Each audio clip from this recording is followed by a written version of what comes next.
Well, good morning, and welcome to the first 100 days of the Trump administration. You're watching Frankly Speaking here on WYDC TV Big Fox. I'm your host, Frank Acom. We are broadcasting live from the Hesselson studio, and we have a lot to cover, a lot of breaking news stories, a lot of updates from yesterday's program.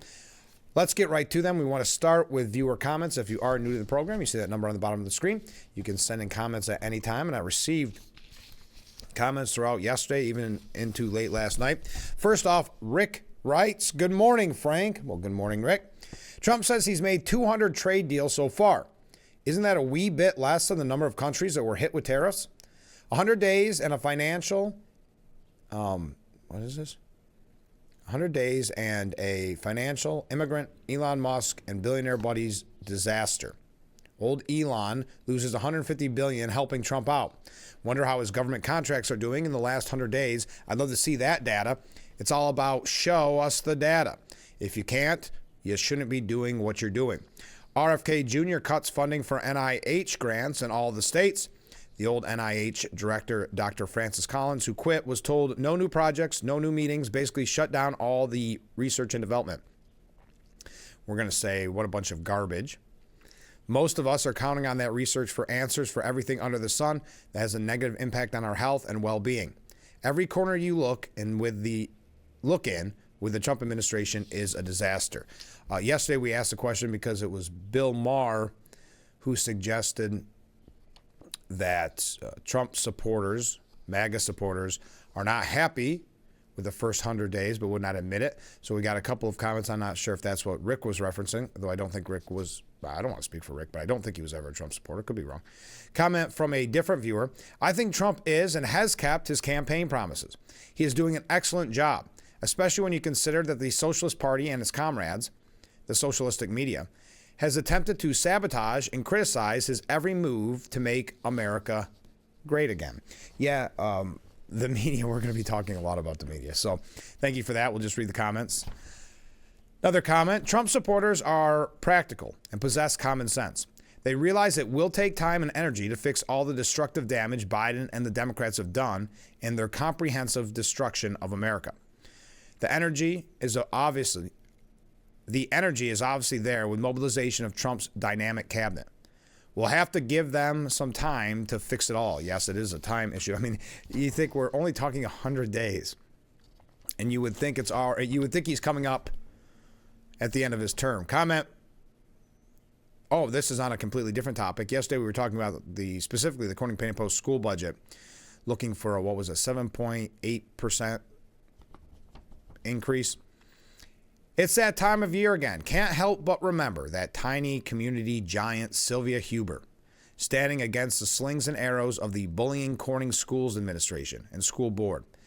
Since Sylvia's passing, Corning Area United Taxpayer Association disappeared. There's been no resistance to education's greed and gluttony. Power corrupts, and absolute power corrupts absolutely. That's from Gerald Ferncrans. Thank you very much for those comments. You can comment throughout the program. We'll read those. Again, if you're new to the show, we want this to be a community effort.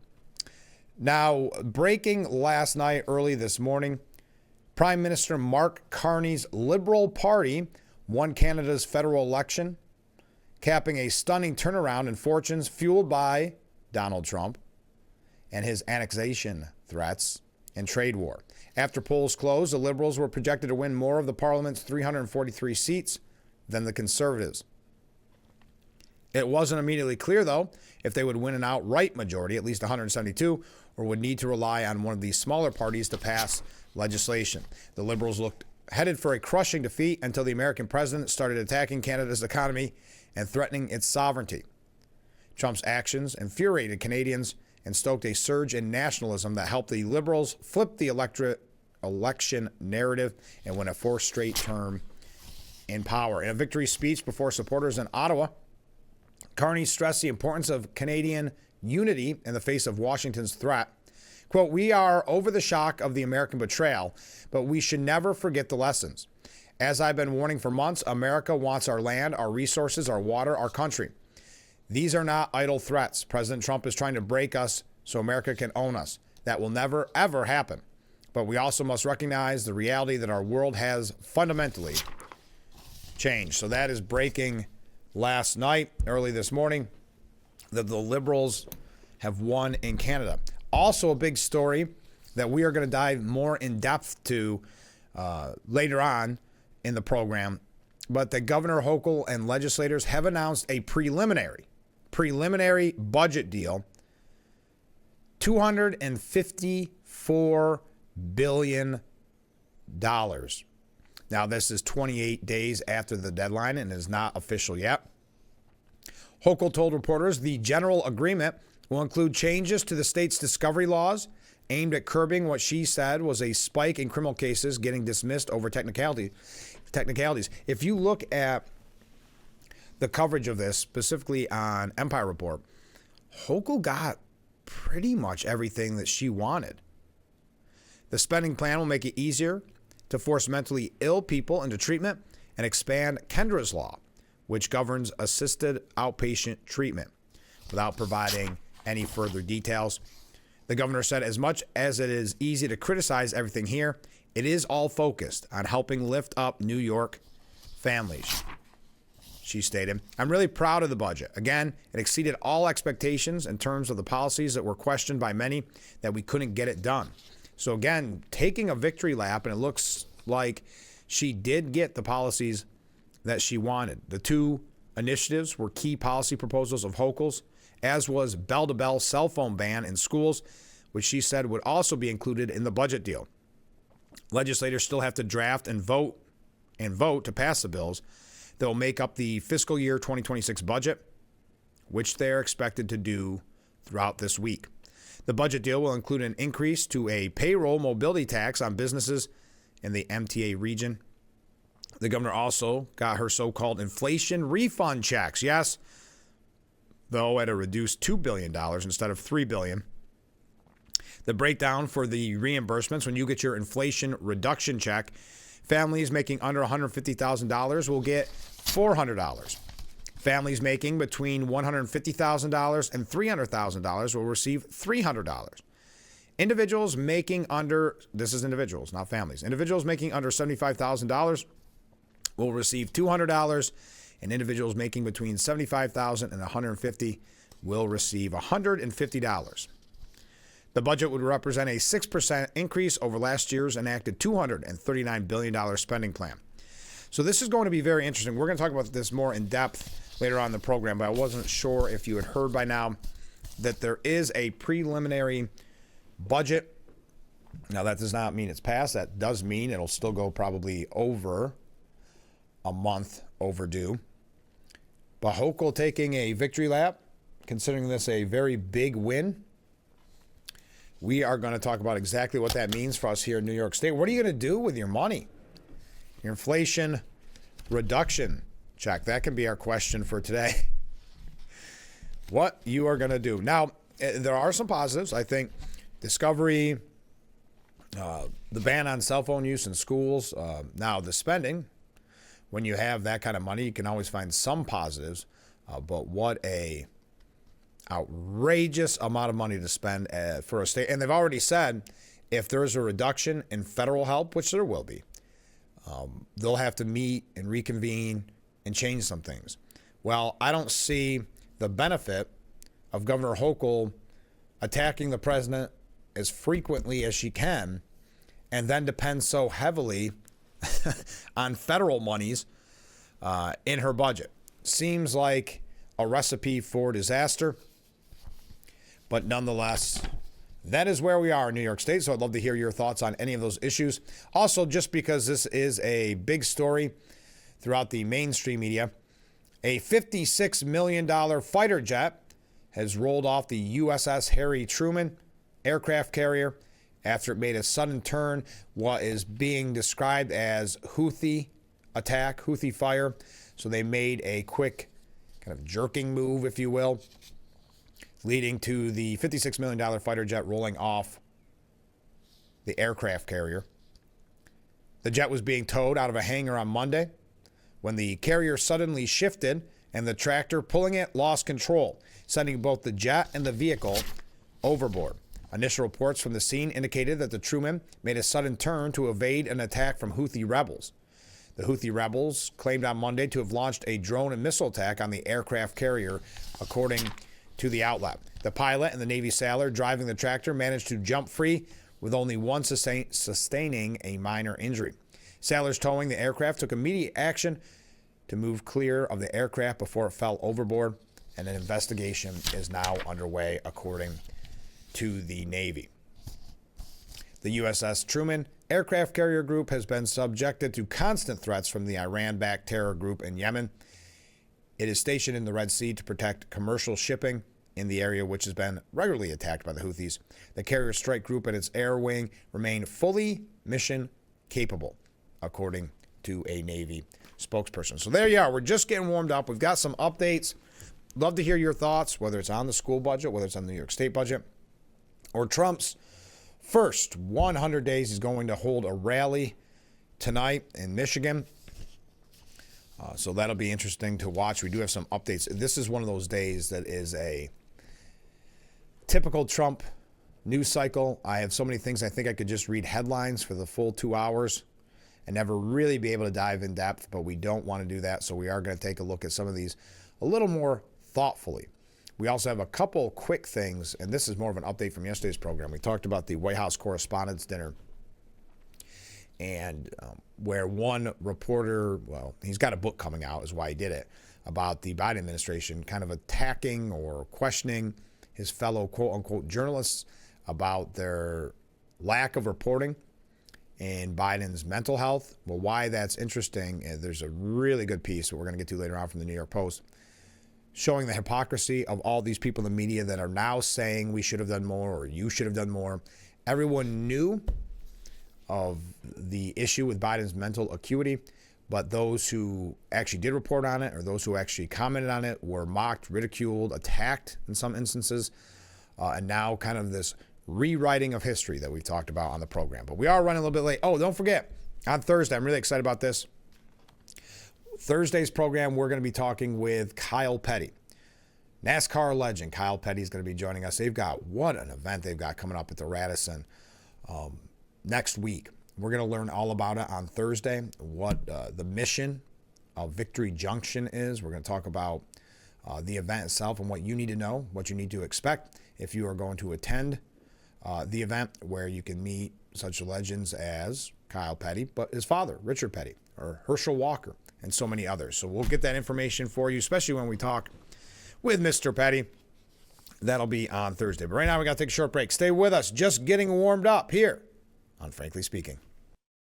The Frankly Speaking Roof Cam, brought to you by Boss Security in Horseheads. They bring us that beautiful view this morning of historic Market Street. Contact them today for all your business and home security needs. We've got a talkative group out there this morning. We got a lot of waves coming in, a lot of comments. Let's get right to them. Good morning, Frank. Well, good morning, Mark. President Trump is going to give his 100th day speech tonight at 8. I didn't know what time it was at. Thank you for that. Wow, look at all these waves. Everybody's having a good morning on this 100-day anniversary. What would you call it? 100 days of President Trump. So if that's on at 8 o'clock, I look forward to seeing that, though I may be watching it on tape the next morning. A little past my bedtime. Comment from a different viewer. $150? Really? That would pay for my veteran's car license plate. Yes, I think the inflation rebate checks are almost a little insulting. And you're not the only one that is saying that. Not really a boon to your finances. So good, I guess now you can afford your veteran's car license plate, which is just amazing that they can't just give you a veteran's car license plate with as much as we spend in New York State. Comment from a different viewer. Good morning, Frank. Well, good morning. So I'm watching yesterday's recorded show because I missed it yesterday. So I'm weighing in with my 2 cents on the school budget proposal. Oh, thank you. It never ceases to amaze me. So predictable.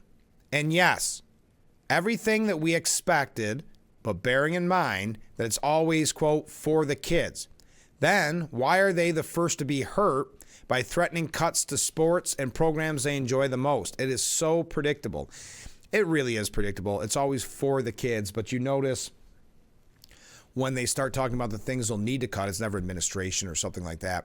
It's always, well, we're going to need to cut after-school activities. Band is gone. And then to scare the parents, not just to make the kids suffer, then to scare the parents as well. School resource officers, the police in the schools, the school resource officers, no longer in elementary school with the most vulnerable population. Okay. So it is very predictable. It's always for the kids. So I would agree with you. We had predicted this, not just myself, but many of the viewers predicted this before it came out. We could have written the PowerPoint presentation ourselves. So yes, it's never cutting the things that you think should maybe be cut. It's always the ones that are going to hurt the kids the most, even though they say that it's for the kids. Comment from a different viewer. Good morning, Frank. Well, good morning. Seriously, I just heard part of this New York budget refund. Only a lousy $200 to we the people that make less than $75,000 a year, which includes seniors and disabled living on limited income. What a slap in the face. These rich elitists have to go. They have no problems paying their bills and their groceries and things like that because they're rich. We should be receiving the most back, not the least. Yeah, I almost think this is a huge negative when it comes to the budget. Now, that's not Governor Hochul's plan for it. I mean, she's looking at essentially buying votes as she runs for re-election next year. This is to have you say, wow, that check that was signed by Governor Hochul, that was a nice little extra in my account. But at the end of the day, listen, I'm not Diamond Jim over here. I'm not throwing around $200, but it's not as if that's in any way, shape, or form life-changing. It's barely grocery purchasing money. Maybe you get to buy the name brand of something. $200. I never liked the idea of that. Wow, you guys are talkative this morning. I never liked the fact of the inflation rebate, But now when we learn the actual numbers and how much we'll receive, it's kind of more insulting than it is beneficial. Comment from a different viewer. Hi, Frank. $254 billion? Quick question. How much of that ridiculous amount is allocated for upstate? I'm guessing very little. Yes, $254 billion New York State budget, $500 billion for the New York State budget. Now, let's go through a couple quick updates. We are going to talk about the budget more in depth. What are you going to do with your, let's just assume, $200 refund? I would love to know. The brazen illegal migrant who stole Kristi Noem's credit card and purse was seen boozing it up with her credit card at an Italian restaurant. The booze hound illegal migrant who snatched Department of Homeland Security Secretary Kristi Noem's Gucci purse brazenly drank for hours with her Amex card at an Italian eatery after pulling off the caper. Must be in celebration. Mario Bustamante Lieve was caught on camera blowing $205.87 on food and alcohol at the restaurant. Would you like to know how much he tipped? I mean, it's free money to him. So they found him, or they saw the footage of him drinking after stealing her purse. Now, what's also interesting, because it is in New York, or let me take a step back. Because he was in New York, illegal migrant that was accused of snatching Kristi Noem's Gucci purse was free after a similar crime in New York City just last month. The illegal migrant who was busted for stealing Kristi Noem's Gucci purse was picked up by cops in New York for a similar crime just a few weeks earlier, but they let him go with a desk appearance and a court date. That sounds very typical of New York City and New York State in general. So out on the streets, because New York City's and New York's weak on crime attitude. And so he steals Kristi Noem's purse, and then goes on a little jag. Drinks with her credit card. Okay, speaking of illegal immigration, Trump has nabbed 30,000 illegal immigrants and 1,100 gang members in the first 100 days. That's according to the Trump administration. In the first 100 days of President Donald Trump's administration, ICE has arrested at least 32,809 illegal immigrants and 1,155 individuals who are suspected of being a part of a criminal gang. Out of the over 32,000 illegal immigrants arrested, 14,111 were convicted criminals and 9,980 have pending criminal charges. 39 of the arrests made by ICE were either known or suspected terrorists. In the same period, in 2024, 14 known or suspected terrorists were arrested after crossing the border. According to former FBI special agent Jonathan Gilliam speaking with Fox News, he said, like I said before, the streets, the crime rate will go down as these busts occur. If illegal immigrants come here, they're now going to be charged. Not a free pass anymore. You can see the difference there. It does make the streets safer. They're methodical.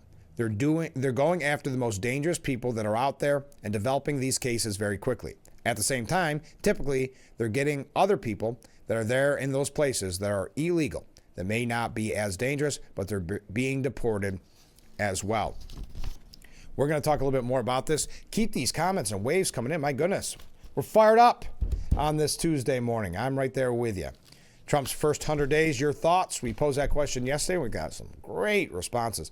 We'd love to hear your thoughts.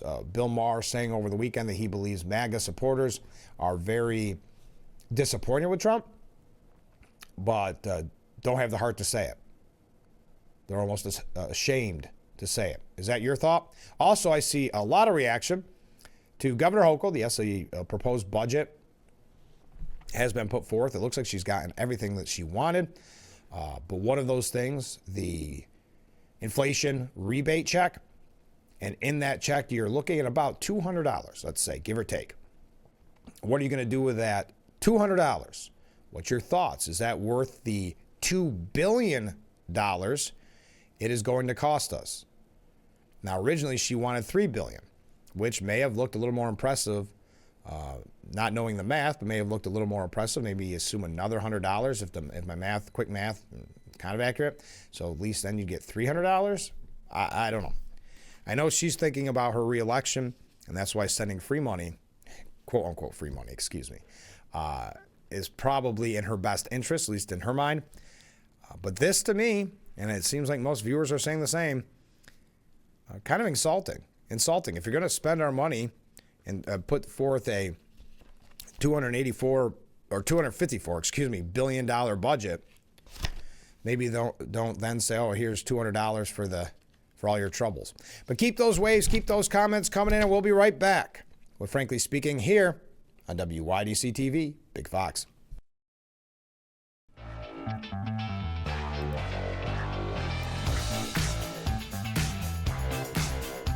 The Frankly Speaking Roof Cam brought to you by Boss Security in Horseheads. Contact them today for all your business and home security needs. We are back broadcasting live from the Hesselson studio here on Marcus Street in Corning. So many comments coming in, and I appreciate that.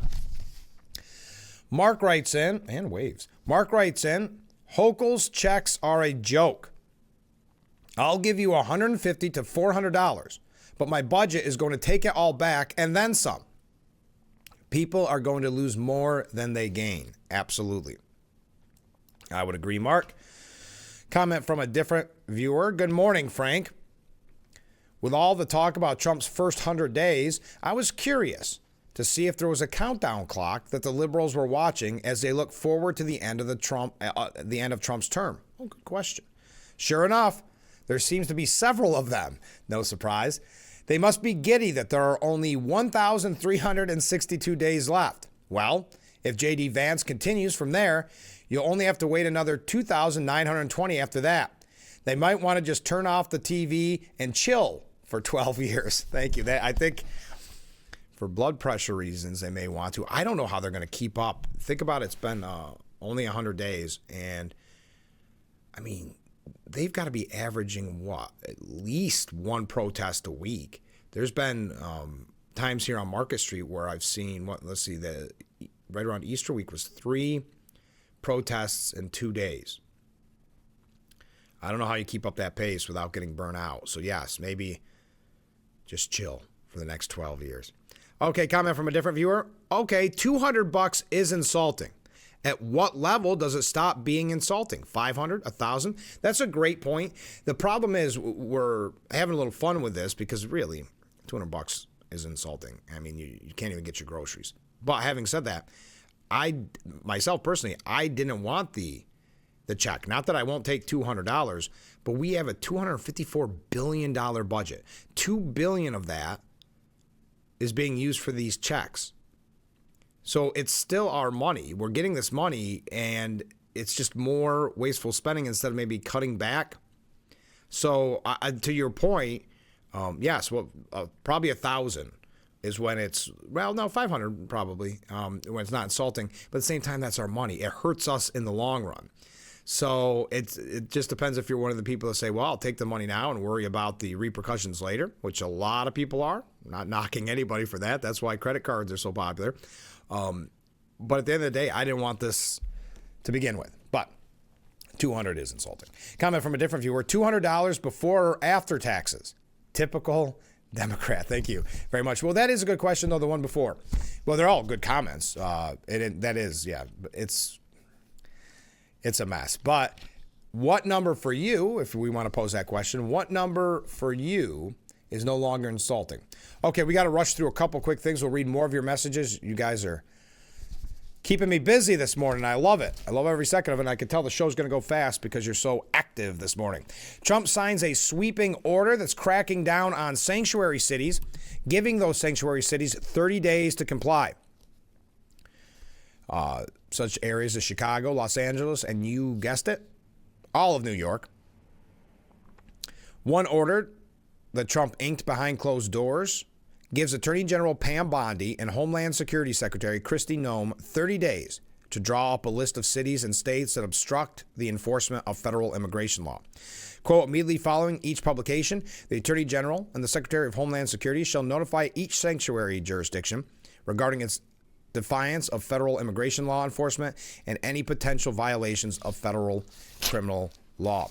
After that, federal agencies will scour their books for any funding, including grants and contracts, to revoke in coordination with the White House Office of Management and Budget. So as we talk about the New York State budget, this could be another way that we will be hit. If sanctuary jurisdictions don't change their laws, the Attorney General and the Secretary of Homeland Security shall pursue all necessary legal remedies and enforcement measures to end these violations and bring such jurisdictions into compliance with the laws of the United States, according to the order. Now, we have been talking about illegal immigration extensively on this program in the first 100 days of the Trump administration. As you know, today marks the first 100 days. And she's doing a great job, but if you're Pam Bondi, you must be exhausted after these first 100 days. The whole administration must be exhausted. The breakneck pace in which they are enacting Trump's agenda is remarkable. And it's so interesting to see the difference between, because it's been 100 days, and think of how much has been done, the news cycle, we talk about that all the time. Compare it to something like the New York State budget. 28 days overdue and it's still not passed. Or you think about even in the House or in Congress, waiting for Trump's big, beautiful agenda, big, beautiful bill. Just interesting to see the difference in speed. But we've been talking about Chris Van Hollen and other politicians supporting Abrego Garcia, the alleged MS-13 gang member that came here illegally, that was sent back by the Trump administration to his home country of El Salvador. We know that in his background, his record, he is accused of spousal abuse numerous times. Not necessarily someone most people would want to hitch their wagon to. But Democrat Oregon Senator Jeff Merkley, he went all in. He warned President Trump that his mass deportation efforts are not going to end well for him. That's a little threatening. Merkley's warning came after being asked about his thoughts on Trump's deportation policies, and specifically when it came to Abrego Garcia. I want President Trump to understand this is about freedom, and that's what he's doing to undermine it. It's not going to end well for him because our nation is going to respond, and we are going to defend our Constitution and our freedom. Now, the White House slammed Senator Merkley and other Democrats for choosing to die on a hill defending a documented criminal who was residing in the U.S. illegally. Now, that's the wording of Fox News, but you know the old saying, is this the hill you want to die on? If the hill that Democrats want to die on is demanding the return of a violent illegal alien, wife beater, and foreign terrorist, we are happy to dig that grave for them, said White House spokesperson Kush Desai. All right. Now, the White House yesterday lined the lawn with illegal immigrants' mugshots and heinous crimes that they had committed, showcasing the ICE busts in Trump's first 100 days. The White House lawn has been lined with mugshot-style posters bearing the faces of 100 arrested illegal migrants and lists of the despicable crimes some have committed. The place cards emblazoned with "arrested" could be seen lined up alongside the White House driveway first thing yesterday morning to showcase some of the worst offenders nabbed by Immigration and Customs Enforcement in President Trump's first 100 days. A White House official told the Post, White House lawn looks a little different this morning. And they say yard signs don't win elections.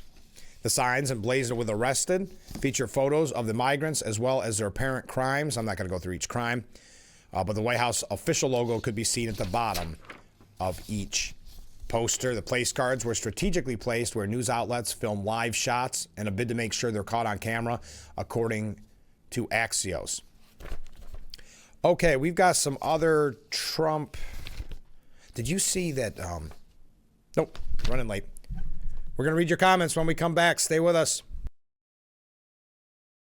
The Frankly Speaking Roof Cam, brought to you by Boss Security in Horseheads. Contact them today for all your business and home security needs. We are back, broadcasting live from the Hesselson studio. We are getting such great comments this morning. Let's get right to them. Tom from Elmira writes, I'm going to take my $200 and go to Pennsylvania and buy ammunition. Yeah, and that's in reference to the laws that the Hochul administration has put on the books here in New York, where you have background checks on your ammunition, exorbitant fees. It's just getting worse and worse. So that is the unintended consequence of Hochul's $200 inflation rebate, Tom. I think that's a good idea. And Tom says, I still believe in Trump. Thank you, Tom. Also, speaking of ammunition and the background checks and things like that, of course, we had the story that we brought to you a while ago that now if you use your credit card, ammunition is put in a different category by the rules of New York State. So Governor Hochul reaches some point where you're quote-unquote stockpiling, and they inform law enforcement. Now, this seems like stepping on a lot of constitutional rights. But also, number one, what is the definition of stockpiling? Number two, it's under the assumption you're not also using that ammunition when you purchase it. So there's a lot of red flags, not to use that term, but red flags in what she is doing there, and that, I would say, unconstitutional move. So I appreciate your point, Tom. Comment from a different viewer. Let's face it, the checks are a joke, and yet it should come as no surprise. It's what they do. Hochul showed her true colors when she told us to move to Florida, following Cuomo's lead when he told us if you're too conservative, you should leave the state. They know how we vote largely in upstate. Yes, they don't care. They don't care about us. They've made that crystal clear in Albany time and time again. And you're right. Governor Hochul, very insulting to Trump supporters back in the election and other times, like you said, moving to Florida, as well as Cuomo saying that at the time. Okay, comment from a different viewer. The solution is not more handouts. It needs to be making New York better and stronger. Very good point. Comment. I'd like to give my $200 to help create the New York State version of Doge. That would help a whole lot more. Yes, I would agree. There's such better use of that money. And finally, we've got a lot more comments. I see a lot more comments coming in. We will read those in the next segment.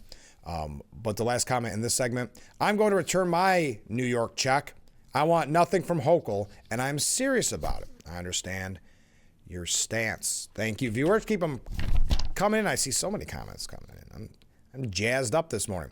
Quickly, a couple quick things, and then we are going to focus more on the budget. Our conversation has been about the inflation rebate checks. Your thoughts on that? You're most likely going to receive around $200, somewhere between $150 and $400. We'll read those to you again here in just a little bit. Now, the Trump administration is investigating Harvard Law Review over alleged discriminatory practices where they, quote, appear to pick winners and losers on the basis of race. So it looks like this fight with Harvard is going to continue. Trump's crackdown, though, on Harvard and woke colleges will take more than 100 days to leave a lasting reform, according to a professor talking with Fox News. Cornell, right down the road, Cornell University professor William Jacobson said the Trump administration is going after the sources of funding that enable the DEI industrial complex. Jacobson said that many universities are in a state of denial, hoping they can rope-a-dope their way through the Trump presidency without making substantive changes. Emily Sturge, a University of Florida student and campus reform reporter, echoed those concerns. We do see universities trying to rebrand, trying to sweep it under the rug. So it's going to take more than 100 days, and it has to be consistent pressure. We also learned that the Trump administration has revoked 4,000 visas for students, this coming out last night, with criminal records for assault, robbery, breaking the law with no consequences. The Trump administration has revoked the visas of 4,000 foreign students in its first 100 days, the bulk of which have committed crimes in the United States, including arson, assault, and robbery. More than 90% of the rogue students who saw their visas nixed had committed crimes such as arson, wildfire, and human trafficking. Wildfire, arson, wildlife, I'm sorry. That makes more sense. Wildlife and human trafficking, child endangerment, domestic abuse, DUI, and robbery. A senior State Department told the New York Post more than 500 of them had assault raps. Quote, they came and they were breaking the law with no consequences. We set up a special action team to handle this. So there are your updates. When we come back, we're going to talk just a couple quick things here about Trump. This is his first 100 days. Today marks his first 100 days. He'll be holding that rally tonight.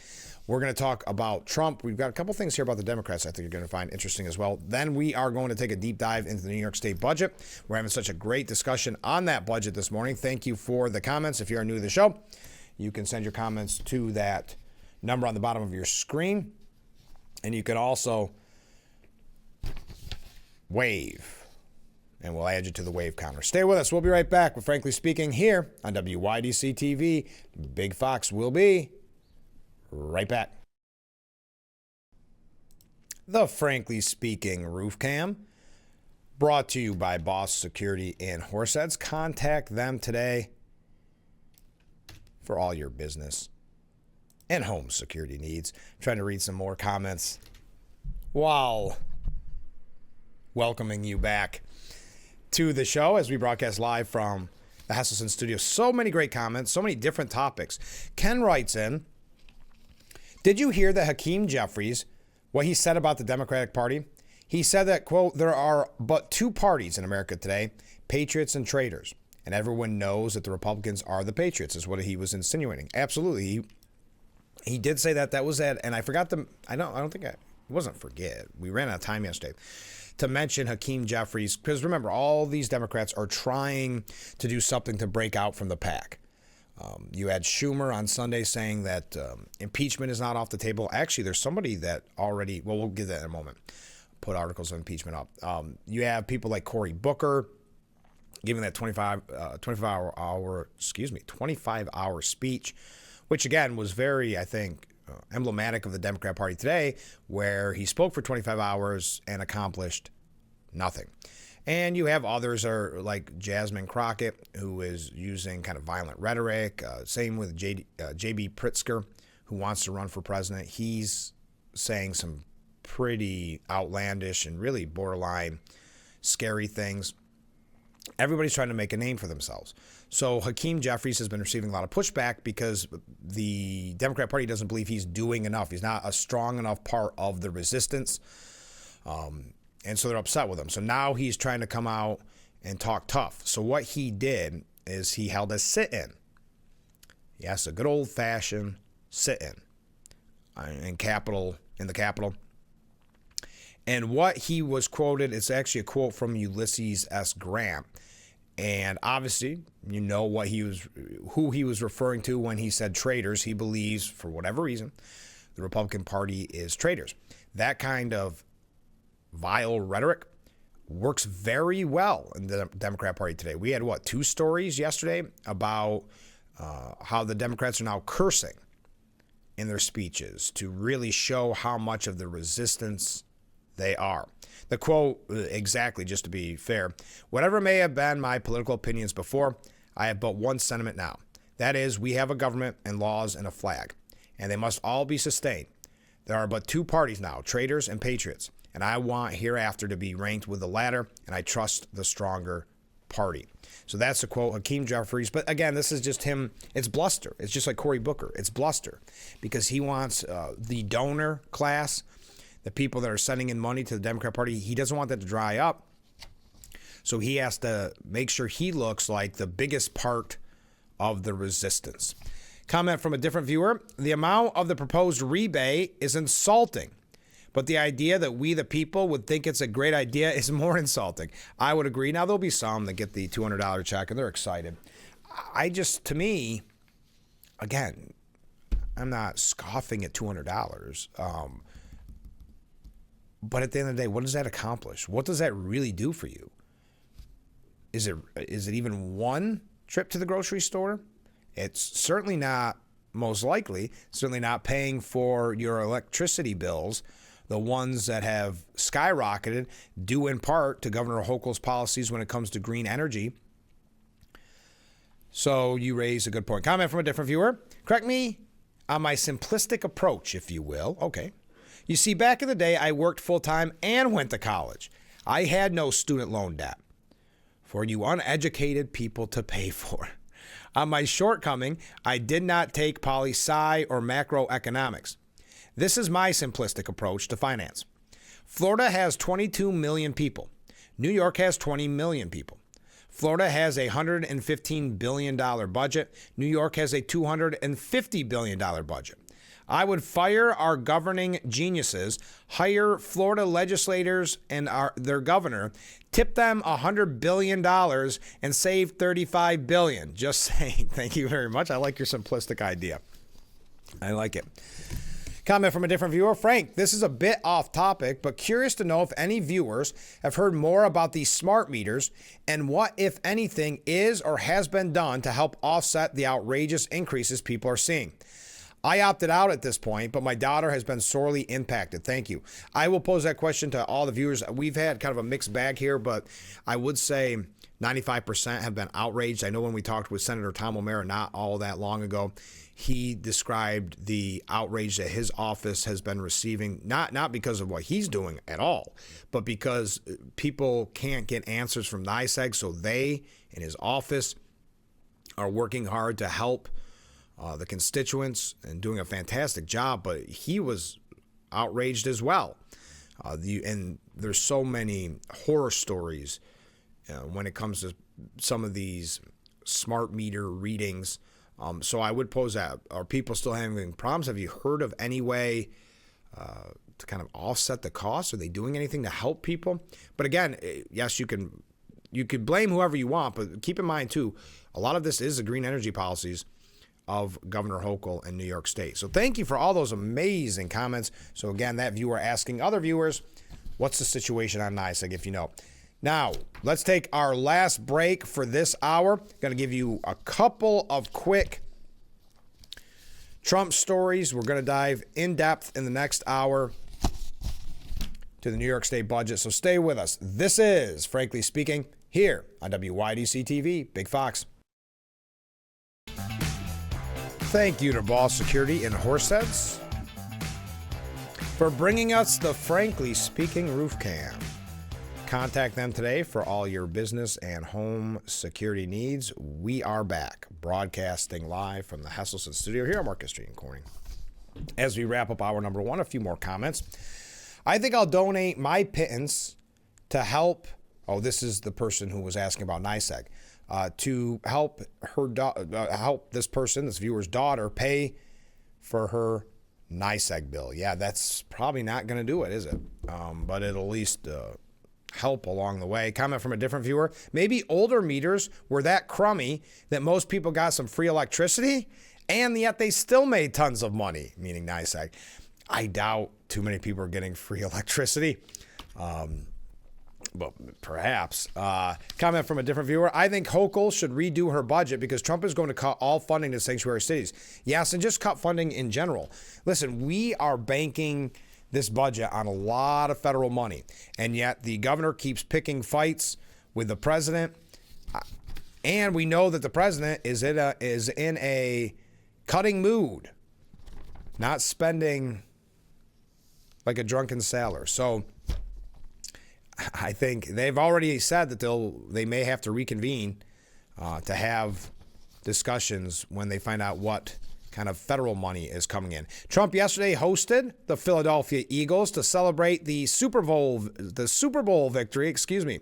Star running back Saquon Barkley and many of his teammates joined President Trump on the South Lawn for Monday's celebration. Now, some others, like quarterback Jalen Hurts and some other players, were notably absent due to scheduling conflicts, per the White House. Quote, "It's an honor to be with this incredible group of champions. Great team," Trump said. "The Eagles have turned out to be an incredible team, an incredible group with a fantastic coach and coaches. And having you at the White House is very, very special and important, and we appreciate you being here." Trump said the season started off slow, but you soon caught fire with your great coach inspiring you, and you got the ball to your superstar running back, who I met yesterday, and I want to tell you, he's a handsome guy, but I wouldn't want to tackle him. I offered him a ride on Air Force One because I was coming down, and usually they say, no, I don't think so. He said, I'll take it, and he loved it. We loved being together. He's a great young guy. Barkley called out critics who were upset about his round of golf and flight with Trump. Yeah, people actually outraged that he would meet with the president. He said, LOL. Some people were really upset because I played golf and flew to the White House with the president. Maybe I just respect the office. Not a hard concept to understand. Just golfed with Obama not too long ago and look forward to finishing my round with Trump. Now y'all get out my mentions with all this politics and have an amazing day. Of course, they presented Trump with a custom 47 jersey and helmet to conclude the ceremony. So today marks the 100 days of the second Trump administration.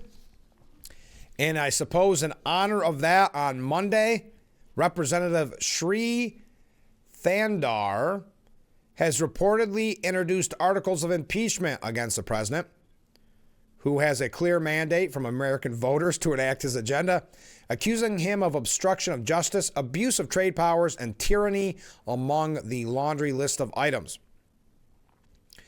Thandar took to Twitter to announce he has officially filed a resolution. The articles of impeachment reportedly included obstruction of justice, violation of due process, usurpation of appropriation power, abuse of trade powers and international aggression, violation of the First Amendment, creation of an unlawful office, bribery and corruption, and tyranny. So must be in celebration of those first 100 days. We're going to talk about a little bit more here about Trump. Keep your comments coming in. This has been a great, fun morning already. I can't believe how many comments. I guess everybody's jazzed up for Trump's first 100 days. Your thoughts, your comments, whether it's about the New York State budget and your inflation rebate check of roughly around $200, or whether it's about, who knows, the Trump administration in his first 100 days. I'm ready for it. Keep the comments coming in. We'll be right back with Frankly Speaking with hour number 2 after this.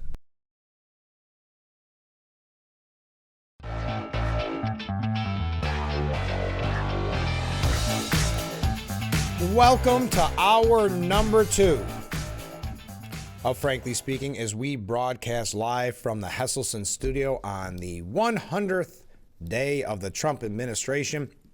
And we've had a very busy morning. Let's go to some viewer comments. It has been an active morning. It sure has. I had zero sleep last night. Must be others did too. Was there a full moon? Great question. I'm not sure. Comment from a different viewer. I hate to break it to you, Frank, but there's really only one story this week. The Kentucky Derby is on Saturday. I think we're on the same page. Very excited. And I am so confident that journalism will win that I'm betting your house on him. Well, thank you. I least my horse, if you're betting my house on journalism, he's a 3-1.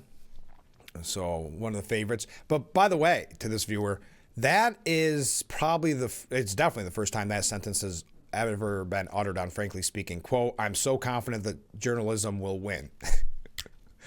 So yes, and then he continues, but just in case I'm wrong, I'm betting Ken's house on Tiztastic. Oh, sorry, Ken. Your horse is 20-1. You'll get a nice payout, but it's a long shot. Yes, I like that sentence. It threw me off at first. I'm so confident that journalism will win. Perhaps the first time ever uttered on Frankly Speaking, which will actually tie in with the story we have here in just a moment. But kind of ironic, not all, but a lot of people will be cheering for journalism. I'm sure that's a sentence that the media will like to say, but obviously for different reasons. Okay, Trump blasts his sinking poll numbers on eve of his 100th day in office. Sorry, I'm getting all excited about all these great comments. President Trump on Monday blasted unheard of polls showing low approval ratings on the eve of his 100th day in office, calling on the fake news outlets behind them to be investigated for election fraud. They suffer from Trump derangement syndrome, he said. The New York Times has only 37% Trump 2024 voters, and the ABC Washington Post poll has only 34% Trump voters. Unheard of numbers unless they're looking for a negative result, which they are. These people should be investigated for election fraud, and add in the Fox News pollsters while you're at it. They are negative criminals who apologize to their subscribers and readers after I win. Elections big. Much bigger than the polls showed I would win. Lose a lot of credibility, and then they go on cheating and lying for the next cycle, only worse. They suffer from Trump derangement syndrome, and there's nothing that anyone or anything can do about it. They are sick. So tying in with the comment, I'm so confident that journalism will win. But there is a horse in the Kentucky Derby with the name journalism. I'm not going to read all the other names, but we can continue to talk about the Derby, and people can make their predictions as we near. I do like the name, if we're just doing names. I do like American Promise as we talk about this. Okay, tying that in with the media, and I thought this was a great piece by Glenn H. Reynolds, and then we're going to talk about the New York State budget. Well, quickly, we've got a couple Democrat things, is what I'm saying. Imagine a neurological disease that changed your perceptions in subtle, damaging ways. Stubbing your toe would bring pleasure. Rotten meat would taste delicious. Deadly cold would feel comfy. Meanwhile, a gentle neck massage would make you sick, and fresh food would taste disgusting. This is Glenn H. Reynolds. You wouldn't last long with such a disease, but our society is facing something similar. The news media, which are supposed to act as a sort of nervous system for the body politic, instead gives us misinformation. The national equivalent of stubbed toes and rotten meat gets media praise and approval, while healthy things are treated as vile and wrong. And what a great point on this. Healthy things such as cutting out petroleum-based dyes are now looked at as a negative because they don't like RFK Jr. But I'll continue. The latest example comes from Saturday's much-diminished annual dinner of the much-diminished White House Correspondents Association, whose self-appointed members meet annually to give themselves awards and congratulate themselves on their brave truth-telling. This year went badly. The WHCA dinner once featured famous comedians and headliners. Presidents would reliably attend and put up with being roasted, usually more harshly for the Republican ones than for Democrats, as part of a Washington ritual. It was important to look like a good sport so that the press would think well of you. But this year, there were no comedians, no president, and not even much in the way of senior administration officials or important members of Congress. The poor D.C. press corps has reached what Washington reached the point where it's not even worth sucking up to the media. That's how diminished their credibility has become. Given their penchant for calling Trump Hitler and smearing his aides and supporters as Nazis, trying to come off as nice guys probably seemed pointless anyway. Celebrities too were missing. This year, the stars stayed away. Nobody knows better than Hollywood when you're a loser, and nobody shuns losers harder than Hollywood. So instead, we got two things from this year's event: lame self-justification and a small measure of actual accountability for massive media failure. It came in regard to the legacy media's utterly deliberate effort to prop up Joe Biden's leaderless presidential administration, and then to transfer its propping up services to Kamala Harris's hapless presidential campaign. WHCA President Eugene Daniels tried to put a good face on things, saying, "We've been tested, attacked, but every single day our members get up, they run to the White House, plane, train, automobile with one mission: holding the powerful accountable." Well, that certainly wasn't their role in the Biden administration. In 2020, the legacy media buried the Hunter Biden laptop story, joining the Biden campaign's knowingly and obviously false claim that it was Russian disinformation. It boosted the Biden's operations basement strategy that kept Joe campaigning by Zoom, allegedly for COVID reasons, but actually because, as we already plainly see, he was mentally incapable of doing otherwise. The press covered for Biden when, unlike normal presidents, he was kept tightly controlled and scripted. Reporters who asked questions at his rare press conferences were picked in advance, and Biden read off his answers from pre-printed cards featuring their photos. This was no secret to the legacy media members, but they didn't tell you and I, the American people. In fact, when Republicans released videos of Biden acting senile and clueless, the White House press corps joined Democrat flacks to call them cheap fakes, when in fact, as we've all seen since, the clips accurately displayed Biden's mental health decline. Now that the election is over, those same reporters are trying to act as if they were deceived. Several, notably CNN's Jake Tapper, are publishing exposés of how the fraud was maintained as if they didn't know this all along. At Saturday's dinner, Axios correspondent Alex Thompson made a show of lighting into the Biden administration for maintaining the fiction and his fellow journalists for buying it. Quote, President Biden's decline and its cover-up by people around him is a reminder that every White House, regardless of party, is capable of deception. Being truth tellers also means telling the truth about ourselves.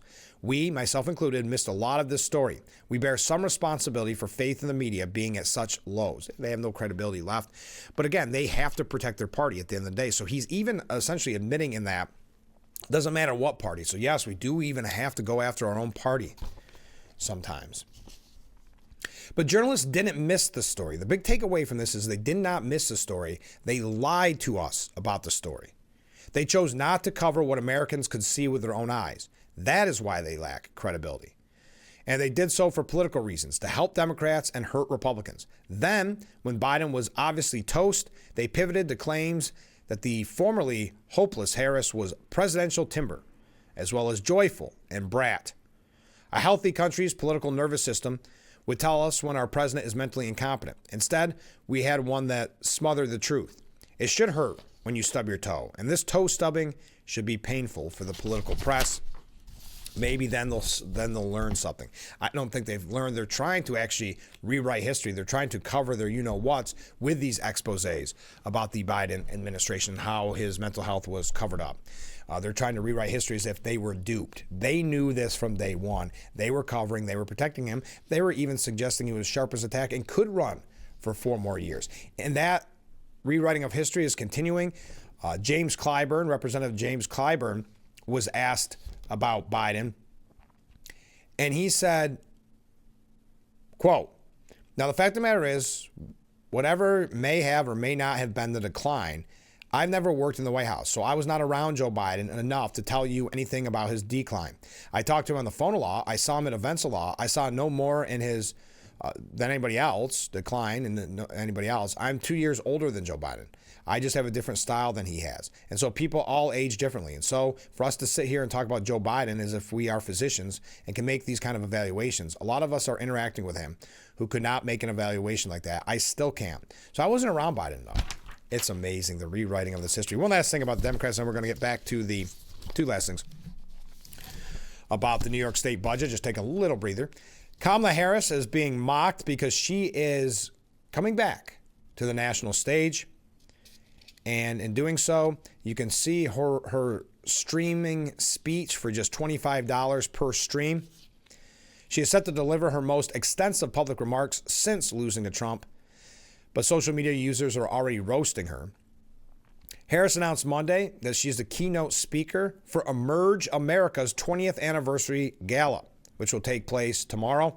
The former vice president is expected to address the first 100 days of the Trump administration in remarks as speculation swirls about her political future. Some wondering if she's going to try to run again or if she is going to run for governor of California. Now, ticket packages for the Emerge America fundraiser, a group that trains Democratic women to run for office, range from $50,000 for top-level sponsorship to $250 for a general admission seat. But if you want to watch it and you don't want to travel to Washington, a live stream-only digital ticket will set you back $25. One Twitter user saying, "Is there any report about which accent she will use?" Jerry Peluzio writes, "Get ready to be unburdened by what has been again." Mike Lester said, "When you fire a head coach, the last person you want to hear from is a fired head coach." Can't wait to hear more about the duality of a democracy in this moment. All picking on her word salad. And finally, J.B. Pritzker doubling down on calls for people to mobilize against Trump, calling it a five-alarm fire. It's kind of this violent rhetoric that we've become accustomed to by the Democrat Party. Now, J.B. Pritzker even stated in the New York Times. The New York Times has like a new Democrat president they want every week. Last week, it was AOC. This week, Pritzker thunders against do-nothing Democrats as he stokes 2028 talks. Pritzker saying, "Let me be clear, we're in a perilous moment in this country." He said conservatives are reckless.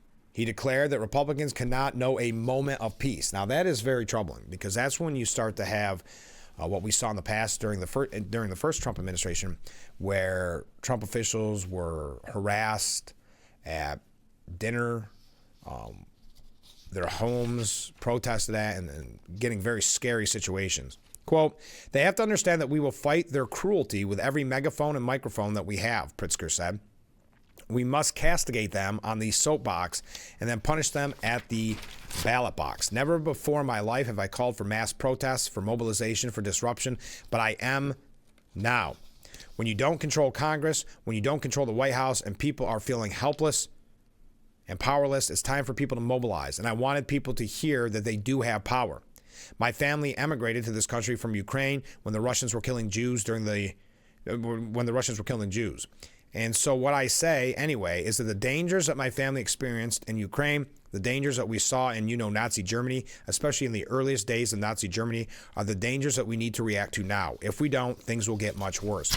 So he believes, if he wants to be president, running in a way that calls the Trump administration, their officials, supporters, Nazis, and Hitler is going to be a positive for him. But this does go back to the resistance where they're demanding that the Democrat representative does something.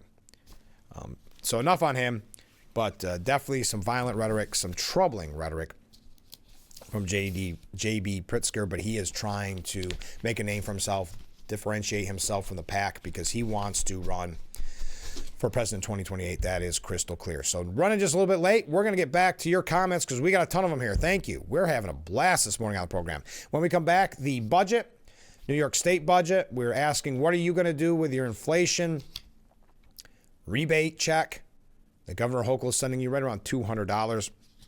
We'll give you a little bit more. It looks like Governor Hochul had a good day, though. It looks like that budget, she got most of what she's asking for. But all right, we're going to go to your comments when we come back. Stay with us. This is Frankly Speaking here on WYDC TV, Big Fox. The Frankly Speaking Roof Cam brought to you by Boss Security in Horseheads. Contact them today for all your business and home security needs. We are back broadcasting live from the Hesselson studio, and I'm going to say this may be the busiest conversation day we've ever had on Frankly Speaking. So many comments coming in, good amount of waves there too. Not our highest wave number. I think our highest wave number was what, 40 I think, 40. But one person suggesting maybe, I wonder if the people are increasing text as a result of yesterday's presentation of the sun. I'm not exactly sure what that's in reference to, but why not? I don't know what the reason is. I think people are excited to comment on so many of the media stories this morning because there is so much going on. Trump's first 100 days, the New York State budget, et cetera, et cetera. Comment from a different viewer. I heard that unknown congressman's impeachment speech and just another really old stanza in that pitiful song. I like the way you put that. That doesn't come as a surprise, the whole articles of impeachment. That congressman wasn't the first person to do that. Al Green had already done that. The sad thing is this is a guy that is unknown, to your point, who wants to get some money fundraising, who wants to get a bigger name for himself, and he figures doing this is a way to do it. I think people can read between the lines and they're not stupid, and they see this as kind of political garbage that they hate. So I would agree with you. Hey, more waves coming in. Comment from a different viewer. So has anyone talked publicly to Biden since the election? I don't think he's done any media that I'm aware of. He did give a speech, and I think the speech was about Trump being a threat to the country or something. But he had a couple of gaffes in there, and it was a pretty awkward speech. But he has been, pardon me, seen in a few places. Now, I know he came out and said that he'd be happy to campaign for Democrats and help fundraise for Democrats. And Democrats, I don't remember who was reporting on it. I think it was Politico, saying, stay away. We don't want you. We'll do just fine. Comment from a different viewer. I think the whole smart meter increase is NYSEG's attempt to recover the millions per month they used to get from investing the money people paying the same overpayments each month on the budget program. Interesting. In my case, NYSEG would skip sending out bills for months and then collect late fees. I got so sick of the constant service disconnect notices, I finally went to autopay. Now the fox runs the henhouse with smart meters. I wonder where all the former meter readers are working. Yeah, that is one thing I think that's been greatly overlooked, is how many jobs that ultimately ended up costing. Good paying jobs. Okay, comment from a different viewer. Oh no, this is from the same viewer. However, I do like that I'm not needing to let people inside the house to read the gas meter any longer. Yes, that is nice. All right. Ken says he will donate his inflation reduction check to the Republican Party. Good idea, Ken. Maybe specifically here in New York State. Another comment from a different viewer. So governor is buying votes just like COVID checks with Biden. Yep, that's the attempt. And finally, Mark writes, have you heard any more of Elise Stefanik running for New York State governor? Boy, am I glad you mentioned that, Mark. Upstate New York Representative Elise Stefanik would be the clear front runner in a Republican primary for governor next year and be the strongest candidate to take on Governor Hochul in a general election should she run. Now, this is no actual news, meaning it is news in and of itself, but Stefanik hasn't made any announcement, and I haven't heard any more about what's happening behind the scenes. She would have to make that decision early on. We're, in my opinion, already running very late on this. By this time in the last cycle, Lee Zeldin had already, and this is not my information, Joe Sempolinski brought this up a couple weeks ago, that at this point, actually the beginning of April, I think it was April 9th, he said, it was when Lee Zeldin announced he was running for governor the year before. So that it would be right around this time that Stefanik should announce.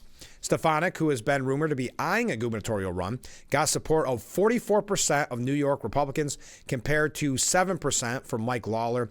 Now, Mike Lawler is running as more of a moderate. He is the representative who I mentioned yesterday, held that town hall. He's been doing town halls. Yesterday's did not go well.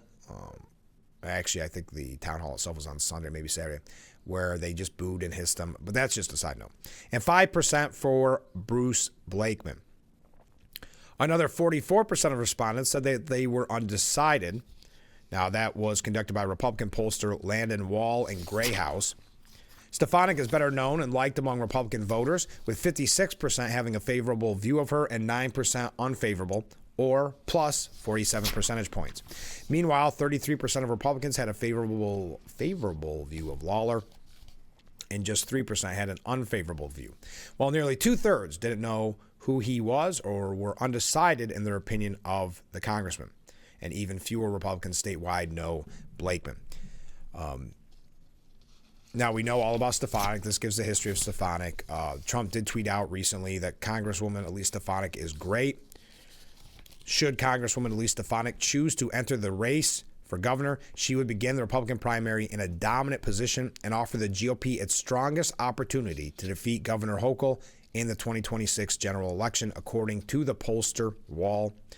The poll of 400 registered New York Republicans via live mobile phone interviews and text-to-web interviews has a margin of error of plus or minus 5 percentage points. A larger survey of 600 registered voters shows that incumbent Governor Hochul is potentially vulnerable to a strong GOP candidate. In a hypothetical head-to-head matchup, Hochul leads Stefanik 46 to 40%. Hochul also leads Lawler by just 45% to 38%, and Blakeman 44 to 36. So she is vulnerable. She is open to a defeat if we get someone like a Stefanik who is a hard worker, to say the least. All right. We had so many comments, so many waves coming in this morning. We're going to take a little breather when we come back to New York State budget, running just a tad bit late. So stay with us. We'll be right back with Frankly Speaking here on WYDC TV, Big Fox.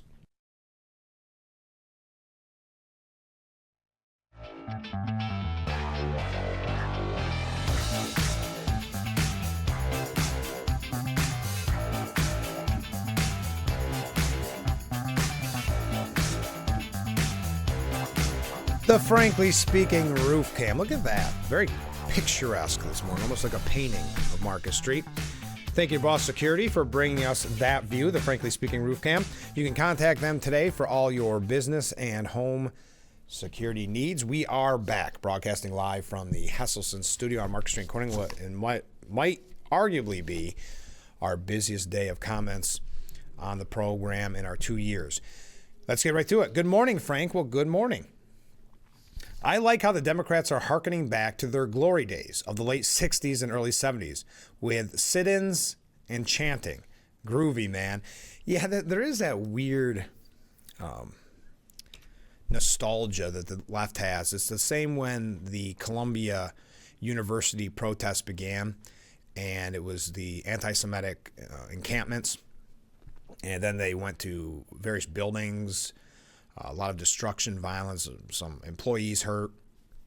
They tried to equate the anti-Semitic protest to the protest trying to end the Vietnam War. So there's always been that. And there's something, too, when you have the Nixon factor in there, as we go back, and we talked about this the other day, where in the media, they look to those times as an amazing time because you had the protests going against the man, so to speak, but you also had a time when journalists were actively trying to oust a sitting Republican president, and it worked with Nixon. So there's a lot of moving pieces there why they harken back to the quote-unquote glory days.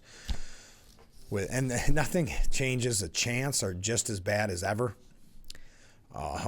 Still some of the same chants, but now that's why when you watch the media, they'll try to equate Columbia anti-Semitic protests to the Vietnam War protests. But you're right, Hakeem Jeffries holding a sit-in. I think it was Saturday at the Capitol. Comment from a different viewer. Overall, Trump is doing a good job. His current administration is better than the first and doing well for the most part. We still have a long way to go. I agree. We do have a long way to go. The media is, though, looking for an opportunity, the media and the left looking for an opportunity to call him a lame duck and then have some of the wishy-washy Republicans turn on him. That's why many people are demanding that the Republicans get on the ball and pass his big, beautiful bill. All right, comment from a different viewer. I do know that no smart meter in the world can get you back when the weather knocks it out. Now the norm is 3 days without power when that happens. Thank you very much. So we're talking about Governor Hochul announcing the $254 billion budget. In it, she got most of her policy, it looks like. You have the cell phone ban, rebate checks, loosen evidence sharing expectations for prosecutors in criminal cases, and create a new charge for wearing a mask while committing a crime. I think that one doesn't have as much teeth on it as she originally wanted, but kind of surprised that it got in there. She called it a general agreement. We worked through some really challenging issues, said the governor. We refused to be drawn into the toxic, divisive politics of the moment. And we never lost sight of the people that we were sent here to serve. And we never strayed away from the issues they cared about the most. Lawmakers said the budget was late because the Democratic governor insisted on including several policy proposals, including the new masking crime. But the governor's proposals weren't adopted wholesale. Democrats in the legislature pared back Hochul's initiatives to change discovery laws, which involve the process of sharing evidence before criminal trial, and broadening the standard by which people can be involuntarily committed to mental health treatment. Other policy items largely mimicked Hochul's initial plan. So, scaling them back, that is normally the case, but then they can say they've done something on it. The spending plan grew an estimated $2 billion from Hochul's initial $252 billion proposal. Republicans and outside fiscal watchdogs said the budget doesn't do enough to constrain spending, especially in light of possible federal funding cuts. They've even admitted that they'll have to come back if there are the federal cuts, which I don't understand why they wouldn't kind of budget for those cuts, knowing that they are coming down. Andrew Rain, the president of the Watchdog Citizens Budget Commission, said the month-late state general budget agreement fails to address the imminent threat facing New York, looming federal budget cuts. Instead of shoring up the state's fiscal foundation, lawmakers are dramatically increasing spending the state cannot afford in the long run. It is expected this will all be finalized in the next few days and voted on soon. So there is the smartphone ban. The governor's proposal to spend $3 billion on the rebate checks has been pared back to $2 billion. So that really means originally it was going to be a $500 rebate check, according to this piece from Gothamist. Now you're receiving less. Hochul said Monday that eligible families will receive, are you ready for this? Because we're asking you what you're going to do for it. What you're going to do for it. What you're going to do with it. Eligible families will receive $400 checks. Eligible individuals will receive $200. So what are you going to do? Let's just assume it's $200. What are you going to do with that? Is that a deal breaker? Is that securing your vote for Governor Hochul in 2026? State Senator Pat Fahey said a Democrat, who's a Democrat from Albany, said she was glad Hochul's plan was reduced. We should not be writing out checks to the tune of $3 billion when our state programs eroded because of what's going on with Donald Trump. It's kind of a leap. The new masking crime, one of the latest sticking points in budget talks, was Hochul's late push to restrict wearing masks in public. Hochul initially wanted to penalize people who wear masks while harassing others, but legislators raised concern that enforcing such a law would be inherently subjective. After weeks of back and forth, the governor and lawmakers struck a compromise. The governor and legislative leaders agreed to create a new criminal charge that would apply if someone intentionally conceals their identity with a mask or face covering while committing a separate felony or high-level misdemeanor. There needs to have been a determination that the mask was being worn for the exclusive purpose of concealing one's identity. So that really has no teeth.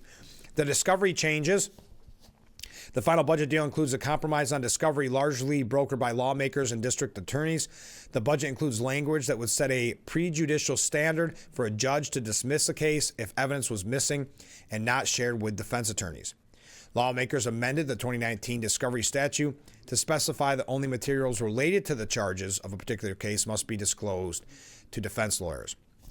And finally, on involuntary commitment, lawmakers agreed to broaden the standard by which people can be involuntarily committed to mental health treatment and insisted that hospitals take more steps before discharging those patients. Clinicians would be able to involuntarily commit someone if they demonstrate an inability to provide for their basic needs. Civil rights lawyers warned that the new standard could be used to unfairly target homeless people. State mental health officials said the new language was taken from a court decision. Quote, this will allow us to connect people in the throes of mental illness with the life-saving care they need and deserve. So what are you going to do with your rebate check? Your inflation rebate check signed by Governor Hochul. Again, I know we read it this morning, but families making under $150,000 will receive $400. Those making between $150,000 and $300,000, $300. Individuals making under $75,000, $200, and individuals making between $75,000 and $150,000, $150. What a big difference. Anyway, we got to take a break. Stay with us. We'll be right back with Frankly Speaking. Keep those comments, keep those waves coming in. A busy morning, and I can't tell you how much I appreciate it. We'll be right back with Frankly Speaking here on WYDC TV, Big Fox. The Frankly Speaking Roof Cam, brought to you by Boss Security in Horseheads. Contact them today for all your business and home security needs. We are broadcasting live and proudly from the Hesselson studio. Let's go to some viewer comments. Did they cut the cigar tax? I have not heard that. I have a doubt. Albany not known for cutting taxes. But if I hear differently, I will let you know. This is kind of just the bigger overall. Nothing is set in stone yet. It's a preliminary deal. I know it's newsworthy, but it's not the final budget bill per se. So, no, I have not heard that. Comment from a different viewer. If you have connections in Albany, could you expedite the $200 in time to bet on the Derby? That's a good way to boost the oomph of your inflation rebate check from New York. No, I don't have those kind of connections. I apologize, but that would be nice to have that extra $200. She should have thought that through. A lot of people could have made a lot more money off that $200 if we had it in time for the Derby. I'm excited for the Derby too. We'll be talking about it as we near, and we'll get your predictions. Comment from Ken. Ken writes, I can't say it enough. The Dems couldn't act the way that they do without the help and huge megaphone of the legacy media. The legacy media should be held accountable for not following journalistic law. I found the following on Google about the basic guidelines of journalistic law. According to journalistic law, honesty in news reporting is a fundamental principle that journalists must uphold. Key points include accuracy.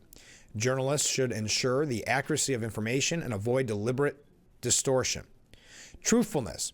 The core principle of journalism is truthfulness, which encompasses objectivity and fairness. Intellectual honesty. News judgments should be influenced by intellectual honesty and compassion for individuals. And finally, professional code of ethics. Journalists are expected to adhere to a professional code of ethics that emphasizes honesty and accountability. Thank you very much, Kenya. I'm with you. That's why we were joking about the horse in the Derby named journalism, because it'll be the first time people have been cheering for journalism in a long time or believe in journalism for a long time. It's lost all credibility, and that goes. This happened well before they covered up Biden's mental health. Don't get me wrong, but that was, I think, for many people, the most glaring example of it, and maybe some that weren't paying attention in the past, waking up to it, saying, "Wait, who was it that said, oh, that actor who played Dwight Schrute on The Office, saying, you know, you had no scrutiny on Biden for 4 years, and now everything Trump does is laser-like." And trust me, he's a left. He's someone on the left. So for that position to be taken, it goes to show you how much credibility. Now, Stephanie Ruhle argued with him and said, no, that's how the media is now. It's different. It's always different because everybody's so egotistical. In the media, it's different. Yeah, it might have been bad in the past, but it's never been worse than it is right now. Why? Because they're living in that time right now. They can't see outside their bubble, and it's all about me, me, me.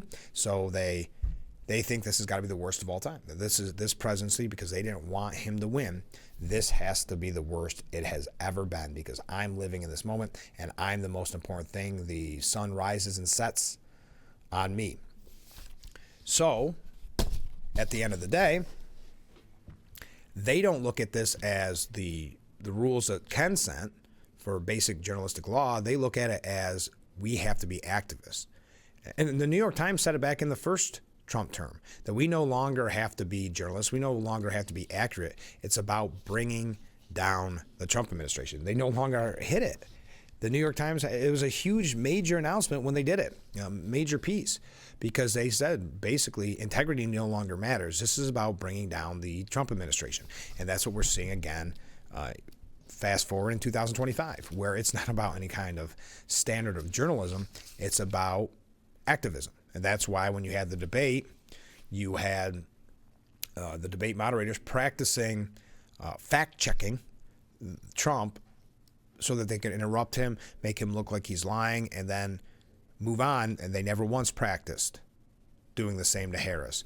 This is all, and many of them wear this as a badge of honor. I'm not saying this as if it's a hidden secret. Many of them wear their activism as a badge of honor and saying this is just too big of a threat to democracy, so we must do something. You've heard reporters and journalists saying that. It's just too big of a threat to democracy. And they'll never go back, if they ever were there, to the journalistic integrity to those rules. Okay, so back onto the New York State budget. Hochul announced the budget, but warned of looming federal cuts, according to Politico. The budget strengthens, as we talked about some of the things that they strengthen. Despite her success, Hochul's pre-election year goals were watered down by left-leaning lawmakers who presented concerted opposition. Despite the chaos and uncertainty that's just constantly evident in Washington, we still delivered for the people of New York, and we still got it done, Hochul said. We refuse to be drawn into the toxic, divisive politics of the moment, as she has attacked Trump at every possible term. But they are preparing for a scenario where the feds cut, which I think there's no doubt at this point, especially when you talk about Trump's announcement yesterday that they're going to be removing some funding for people that still consider themselves sanctuary cities. That's going to hurt as well. But they have reached a kind of an agreement on mask wearing, much softer than we had originally hoped. A couple quick other New York State issues, and we can continue to talk about the budget. But I'm going to move along because we have a couple other things that we want to get to before we wrap up today's edition. But two more New York issues. Quickly. State Senator Brad Holman Sigel from Manhattan. He's very outspoken. He's very far left. He's always trying to make a name for himself. I don't know what his future plans are. He's considering introducing a bill to ban public buildings from being named after convicted felons. Now, why would he do that? Because he wants it was originally announced that Penn Station could be renamed for President Trump. The idea, first reported by Politico, arose after Governor Hochul said she'd be fine renaming the Midtown Transit Hub to Trump Station if the president can get its long-stalled makeover done. Holman Sigel said, I don't think public officials who are convicted of a felony should have any state or municipal building named after them. This is just more political garbage. I mean, he's just trying to make a name for himself.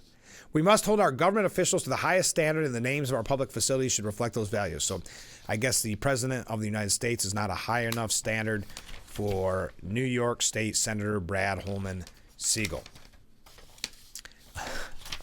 And one other unrelated, still New York State policy, as we know, kind of the wild, wild west of the legalization of marijuana in New York State. I found this interesting coming on Empire Report this morning. Cannabis-related emergency room visits in New York leaped nearly 57% in the initial 2 years after the state legalized adult-use recreational marijuana. That's according to USA Today. The newly reported ER stats on cannabis underscored rising concerns about the drug's health risk. So again, emergency room visits because of cannabis-related issues rose nearly 57%. Wow. Oh, there you go. I just saw that Empire Report this morning when I was looking at the budget, and so I thought I'd pass along to you. Oh, more comments coming in, more waves. I appreciate it, folks. We're having a blast this morning. Stay with us. We'll be right back with Frankly Speaking here on WYDC TV. Big Fox, stay with us.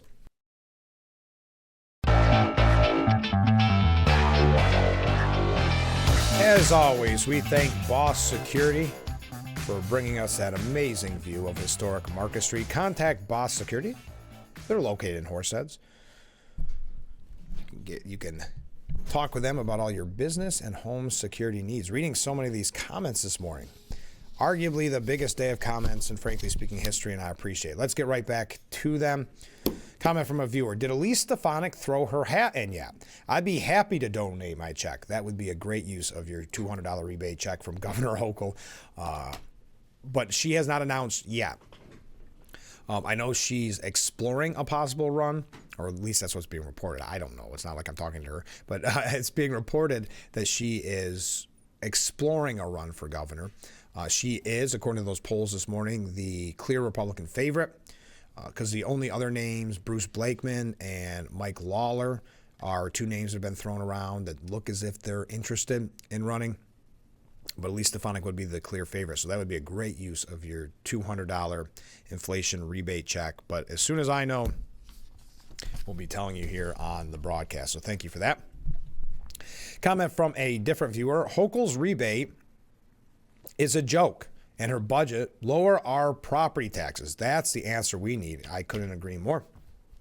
As we see people leaving in droves in the state, or at least having that 5-year plan as a poll show, planning what they'll do in 5 years when they can move. Comment from a different viewer. The $200 is your egg allowance. I like that one. Thank you very much for that. That's a good use of your $200. We're talking this morning. If you're just joining us, you missed a lot this morning. Like I said, we've had a ton of comments. In the New York State budget, though it is not passed yet, even though it was due on April 1st, the inflation rebate checks that Governor Hochul wanted are in that budget, and it would be about $200, give or take, depending on your family, depending on your income. But we've kind of just been basing it on that $200 mark, what you would do with it. I like it, saving it for your egg budget. Comment from Ken. I also found on Google the following on if journalists can be prosecuted for not following journalistic law. Quote, yes, journalists can be prosecuted for not adhering to journalistic law. While there are protections in place, such as journalistic privilege in some jurisdictions, there is currently no federal law that extends similar protections to reporters on a national level, leaving them vulnerable to legal challenges. So in my opinion, this goes back to what Ken is saying now. In my opinion, the Trump administration should prosecute journalists that flagrantly and willfully violate journalistic law. I do realize that this would only be a half measure, since most of the lies come from hack journalists on opinion shows, not the news, but it would help. Well, the problem is with the ones that present themselves as news, like a George Stephanopoulos or something like that, that is still so biased, but still wears that mantle of being fair and balanced. I mentioned this a few segments ago, and we didn't have the time to jump into it. And by the way, I've got to take my last break of today's broadcast, and we've had so many wonderful comments this morning. Get your last minute comments in. Let's go out with a bang. So get your last minute comments in. Okay, the Trump administration has prodded Republicans in Congress to, quote, get to work on the president's marquee tax and border security legislation. Think of the difference between the Trump administration and the House. You've got the Trump administration. It has been officially today 100 days of Trump in the White House. Think of how much has been accomplished, how much has been done nonstop. I joked earlier, it must be Pam Bondi needs like a year-long vacation. She must be so tired. And think of what is done in Congress. Not that they're not doing anything. I'm not saying that. Just not maybe with the efficiency. I'll tell you a little bit more about this when we come back. Reading your last minute comments. We'll be right back with Frankly Speaking here on WYDC TV, Big Fox.